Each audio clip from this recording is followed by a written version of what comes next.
Hi Madi! Welcome to Farah's Vlog. And for today's vlog, I will be making pancakes. So magluto ko pancakes. I have the butter, I have the cheese. So akong ibutang ang cheese akong pancake. Okay, let's do this.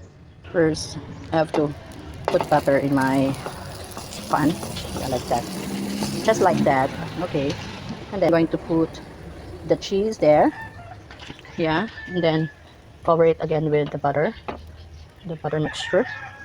Like that. Okay, cover Madi. The one is with cheese, the other one would be peanut butter. So, okay, cover na siya Madi.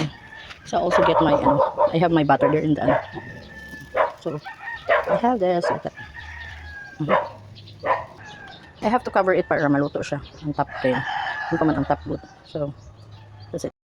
So, it has cheese inside. So, nasa cheese. So, this one has, peanut butter. Yeah, that one. Siya nagkuhan kayo akong peanut butter nabutang mo sa refrigerator, so that's why na ano siya nagahi siya. It's okay. And just leave it there like that. Flip to other side. So medyo na ano siya no, na deform, but it's okay. Ako po yung mukhaon. So okay. We will wait until ato na siyang kauno na imandi. Okay, so dapat ko ibutang gamay, dapat gamay. Okay.